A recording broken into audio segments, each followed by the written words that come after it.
Badbird presents Seat of the Allfather, written by J. Isaac. This is Episode 5, The Scent.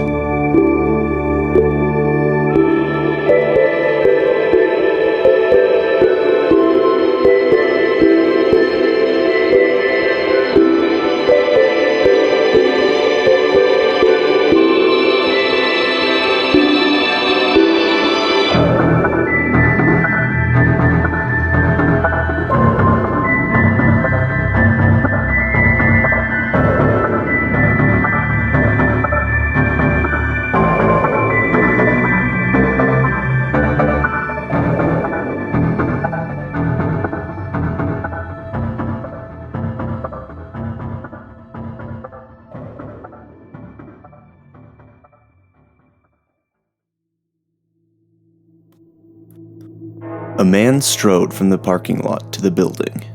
The sun was just beginning to set, and the last vestiges of its light hit the man's back as he walked. The light used his image to cast a long, arcing shadow across the pavement, creating the illusion that some mile-high entity was now approaching the former church, bringing the night with it. Two large men stood at the entrance of the building, and at the approach of the newcomer, they laid down flat before him. He strode past without a word. Upon entering the building, he looked out over a small crowd of people. They milled about the old sanctuary, engaging in quiet conversation. The man stood in the entry, hands folded behind his back. Then, he tucked a strand of loose white hair behind his ear and gave a low whistle. The soft melody spread out from him like an airborne virus. All heads turned. The people lined up along the aisle, 2 rows facing each other. Then, they all lowered to their knees, hands flat on the floor out in front of them, touching the fingers of the ones across the aisle, their heads face down. The man began to walk. His leather boots crunched on the fingers and hands of the people as he strode down the aisle. Suppressed groans and stifled gasps of pain began to emerge from the prostrated members. Finally, the man reached the stage at the end of the aisle. He thoughtfully took the podium and looked out at the crowd, who had now crawled to their feet and taken seats in the rows. He began to speak. My faithful, I'm grateful that you invited me to attend this ceremony. We don't meet nearly often enough. My work takes me far and wide, and sometimes it keeps me from doing other equally important things. When I began my work, some 15 years ago now, there were no faithful people. I had to take my beautiful children and give them up to strange, desperate individuals. All that time I spent looking out for the children, watching them. Well, it kept me from moving forward. I had to build a seat, welcome arms, who would grow my children as they ought to be grown. You are my seat, my walkway, my open arms. You are the natural ones.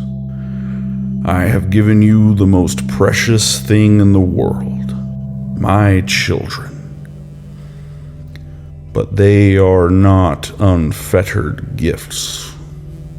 You know your end of the deal. Create a seat in my children. Give them up to me in the ether so that I can grow. Continue the walkway. Continue to build. The old man suddenly gripped the edges of the podium and looked out into the crowd with intense, fiery eyes. All the seated people immediately leaned forward, holding tightly to the seat in front of them. Their eyes were locked on the man behind the podium. The man's lips closed, and a whistle began. The audience began to tremble, then shake. Their heads began to swing rhythmically as one. A wave of sound began to wash out of the church, and it continued for some time.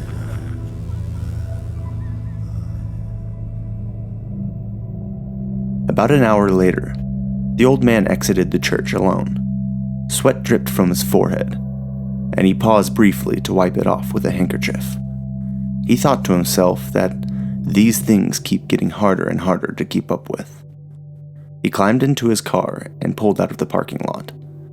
It would be a long drive to make it home tonight. 2 states and 8 hours. He would stop on the way and drop some things off at his new house. One of his new children was about to be born, and that was an event he would hate to miss. Max and the other children played games on the lawn for an hour with the man. They played frisbee, football, tag, and then finally, simple catch. It was almost fun, but Max couldn't shake the feeling of dread in his stomach, a feeling that grew worse every hour he was at this unfamiliar house. After the game, the other children went into the house to clean up. Max trailed at the back of the group, where he was suddenly stopped by a firm hand. He looked up. It was the man from the police car. The man had a slight smile on his face. Max, I'm Sully. My wife, Georgia, she can be very dramatic with the whole roleplay and all that. I'm not going to pretend that I'm your real dad. I'm not. But I'm pretty sure I could be, if given the chance. The man took a few steps back and leaned against his police SUV. I realize this is scary, but for your own sake, you have to start admitting to yourself that this is your new life. The fact is, we are going to be your new family. Don't be scared, son. Our life is good, and we will be good to you. Max didn't know what to say, so he said nothing. His eyes were fixed on Sully's face, which seemed almost kind, yet there was an aura of violence that emanated from the man. It scared Max. Well, Sully abruptly stood up from the car and clasped his hands together. I feel like we needed to have this chat. It's okay if you have nothing to say to me. You're probably still a little shook up from this whole thing.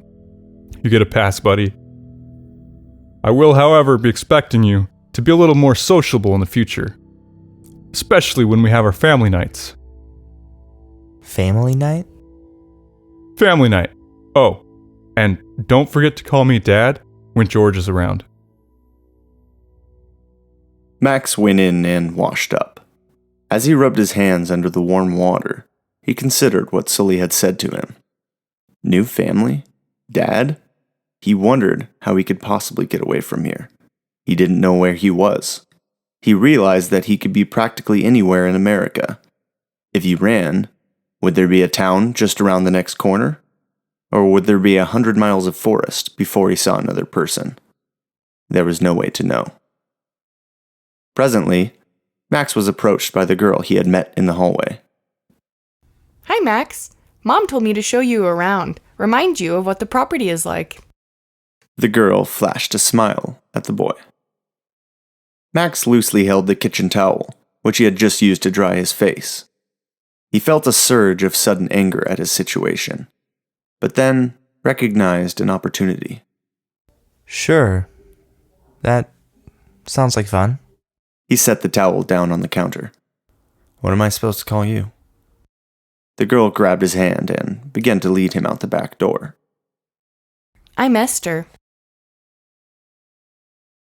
Esther led Max out along the tree line. They walked on the lawn as she chatted ceaselessly about all manner of topics to varying lengths. As they moved down the lush grass edge, Max peered intently into the forest. Enormous, mature hardwoods filled his view, crowded on all sides by thick underbrush. There was just no way to tell where he was, and there didn't seem to be any easy path through the forest. Presently, they came upon an opening in the trees. A narrow path had been cleared, moving away from the direction of the house and into the shaded wood. Esther pointed down the path. That's where we do family night. Way in there. I'm so happy that you'll be here for the next one.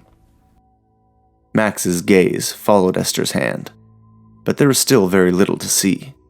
Just a long, narrow dirt path, hemmed in by short wooden poles on either side.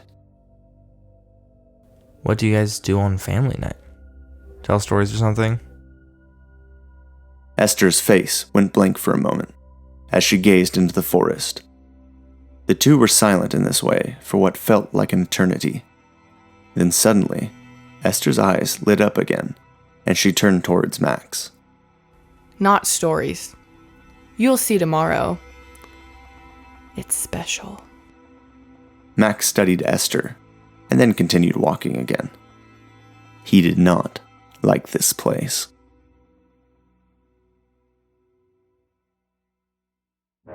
The old man pulled into the driveway and shut off the vehicle. It was late, almost 4 in the morning. He groaned as he opened the door and swung out of the driver's seat. Long trips always made his back hurt. His boots crunched on the gravel walk as he approached the house. A cold breeze had now picked up, which hastened his pace from the short stairs to the veranda.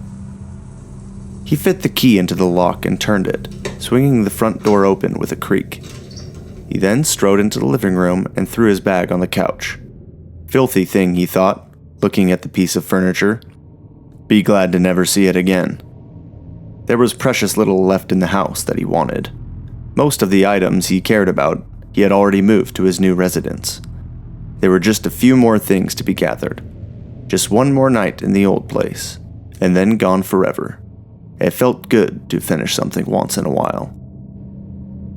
The old man continued into the kitchen, where he suddenly stopped. A short gasp escaped from his lips. There, positioned on a kitchen chair, was his painting. His painting. That beautiful child. But it was not how he had left it. The painting was now but ribbons of canvas attached to a snapped wooden frame. Wrath began to grow in the old man's belly. Who did this? What fucking animal did this? His rising voice filled the confines of the dimly lit kitchen. The old man's posture began to straighten, and his shoulders squared out, his frame seemingly swelling in size. Hello, Father. James' voice sounded small and quiet, contrasted with the old man's bluster. The old man's eyes closed slowly as the recognition of that voice sunk in. James Corey, a man without a son, friends, or a care in the world, apparently. Welcome to my humble dwelling, I guess. The old man folded his hands behind his back and turned to face James, who was seated casually at a table in the corner of the room. James tapped the table rhythmically with 2 fingers as he studied the old man. Presently, he shook his head with disbelief. You look exactly the same as the last time I saw you. God damn. With a grunt, he stood to his feet, continuing. You know, I just had the most fascinating conversation with Mr. Lorne. You probably remember Mr. Lorne. He had so much to say about you, and I gotta say, it sounds like things have changed a bit since Grace and I wandered off the straight and narrow. They're more faithful, I guess, for starters. A lot more. The old man smiled inscrutably and tucked a wisp of white hair behind his ear. You really have no idea. Now James leaned against the kitchen table and continued. Yeah, I really don't give a shit about that. Basically, it's like this. I'm not sure why you took Max, but I do know you don't intend to give him back, and that's a major problem for me, because I fucking want him back. Is this really what you wanted? Having me in your kitchen at 4 in the morning covered in blood? and about to be covered in more. The old man took a purposeful step towards James. James. Surely you know you don't scare me. Other people, maybe. But me? The old man laughed darkly. And don't stain your honor with those shameless lies. You know exactly why I took Max. Same reason I took him in the beginning. Because his parents weren't right. Wretched human garbage who would have never been able to offer the boy a future of quality. What's more, you and your dwindling spouse broke trust with me, living contrary to the path I'd set you on. I can't abide that. The old man took another step forward.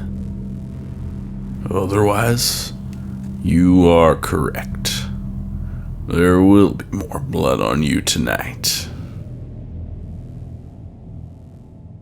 Night fell over the forest estate, casting long shadows.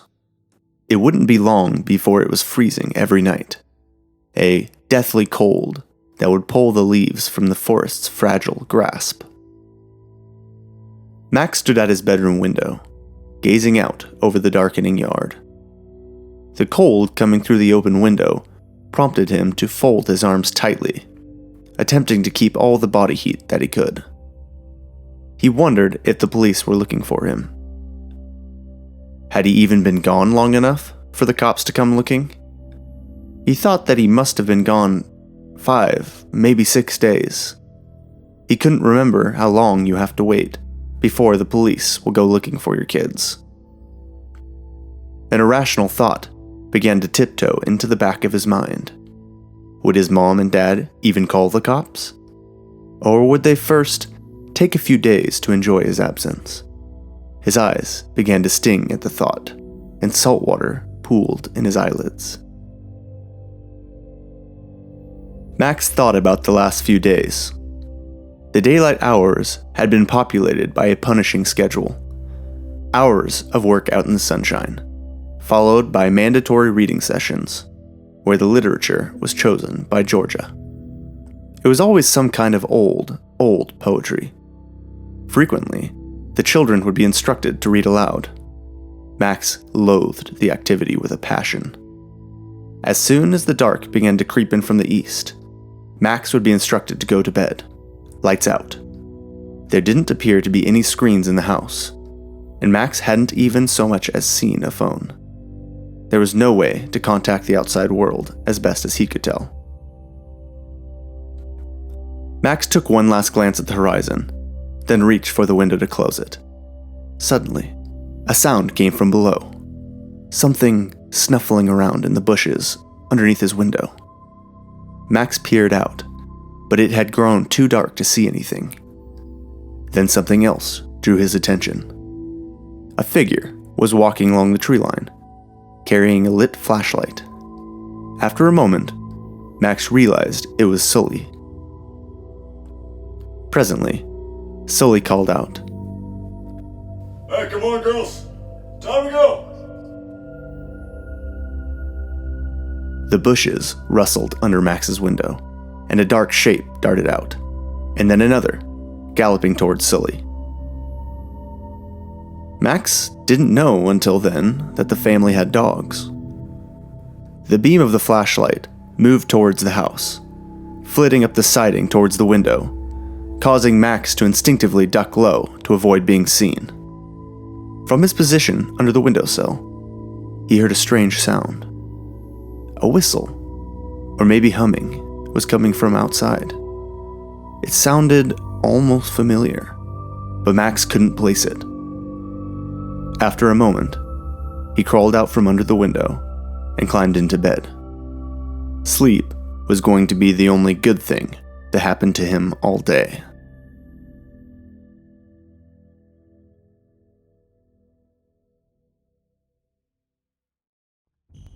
James and the old man collided like bulls in the rut, grappling, striking, clawing. The old man swung a tight uppercut through the younger man's jaw. James staggered back a few steps, and then returned with the right feint. He converted the feint into 3 savage kidney blows with his left, causing the old man to gasp in pain. James backed up and pulled his knife, but instantly, the old man struck like a cobra, knocking the blade away. They grappled again, the fight turning into a titanic battle. The 2 fighters pushing back and forth, destroying furniture, breaking glass, and smashing holes in the walls. James' strength was flagging, and a fear began to grow inside him that he wasn't going to come out on top. He was fighting like a mad dog, but the old man seemed to only be growing in strength.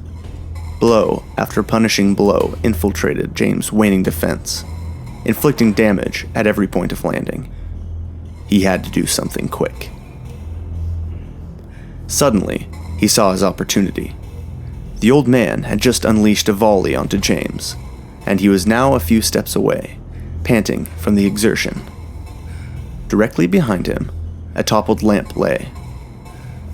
James suddenly charged, applying all of his force into his opponent's center of mass. The old man tried to catch his balance, but tripped on the lamp. He staggered backwards, James driving him like a linebacker. The 2 hit an interior door, which gave way. Down a narrow staircase, the 2 men crashed, rolling and smashing their way to the bottom as a single tangled mass. Groans of pain echoed up and out of the stairway.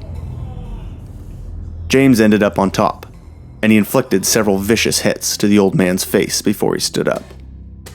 They had fallen into the house's miserable little basement room. There was almost nothing down there, James having searched it while he waited for the old man to return. James groaned again and leaned against the wall. His entire body was in pain. The old man coughed several times, leaving a fine splatter of fresh blood on the floor beneath him. He slowly pushed himself up into a seated position. You should have just asked, James. I never said I wouldn't tell you where Max was.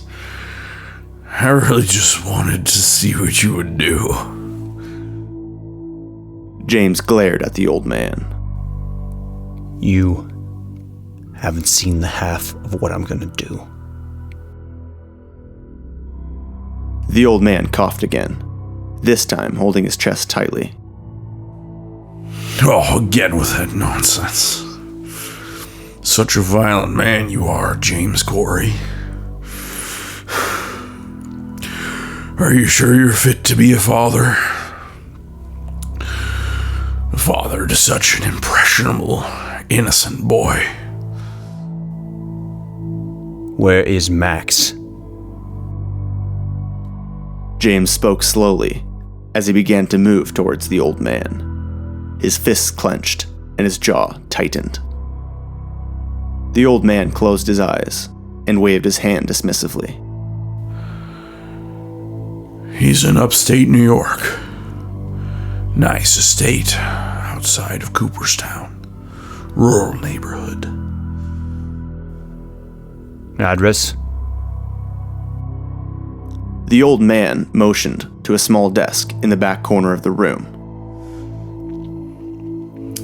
There's a small leather planner in the top drawer. It has the address written on the last page. James moved towards the desk, still eyeing the old man cautiously. He opened the drawer and felt around. Sure enough, there was a small booklet in the very back of the drawer. He pulled it out, and with one last glance at the old man, who remained seated, James looked down and began flipping through the pages. A scrape on the floor forced him to suddenly look up. The old man was halfway up the stairs, clambering at an astonishing speed. James let out a cry and gave pursuit, but by the time he had gained the foot of the stairs, the old man had closed and locked the door at the top. James snarled in rage. and charged up the steps after him.